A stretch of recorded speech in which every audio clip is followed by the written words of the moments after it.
ভেনিজুয়েলায় যুক্তরাষ্ট্রের সামরিক অভিযানের পরপরই আলোচনা এসেছে গ্রিনল্যান্ড। যুক্তরাষ্ট্রের প্রেসিডেন্ট ডোনাল্ড ট্রাম্প গ্রিনল্যান্ডকে অধিগ্রহণের জন্য সামরিক শক্তির ব্যবহার সহ বিভিন্ন বিকল্প নিয়ে আলোচনা করছেন বলে জানিয়েছেন হোয়াইট হাউস। এ নিয়ে বিশ্বময় চলছে নানা আলোচনা সমালোচনা। প্রতিবাদে গ্রিনল্যান্ডবাসী বলছে তাদের দেশ তারাই সিদ্ধান্ত নেবে। ডেনমার্কের পক্ষে সমর্থন জানিয়ে যৌথ বিবৃতি দিয়েছেন ইউরোপীয় নেতারা। আমিনুল আলমের রিপোর্টে বিস্তারিত।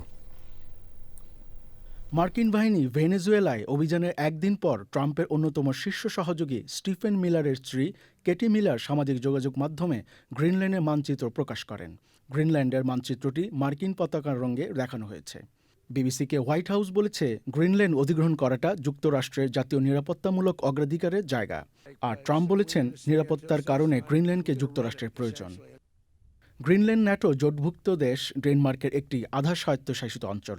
ডেনমার্কের পক্ষে সমর্থন জানিয়ে যৌথ বিবৃতি দিয়েছে যুক্তরাজ্য, ফ্রান্স, জার্মানি, ইতালি, পোল্যান্ড, স্পেনের নেতারা। গ্রিনল্যান্ডের প্রধানমন্ত্রী জেন্স ফ্রেডেরিক নিলসন সংলাপের আহ্বান জানিয়েছে। জার্মান পররাষ্ট্রমন্ত্রী জোহান ওয়াডেফুন বলেছেন, গ্রিনল্যান্ডের ভাগ্য নির্ধারণ হবে গ্রিনল্যান্ডবাসী ও ডেনমার্কের মাধ্যমেই। আর হোয়াইট হাউস বলেছে, প্রেসিডেন্ট ট্রাম্প ও তার দল পররাষ্ট্রনীতি বিষয়ক এই গুরুত্বপূর্ণ লক্ষ্য অর্জনে বিভিন্ন বিকল্প নিয়ে আলোচনা চলছে।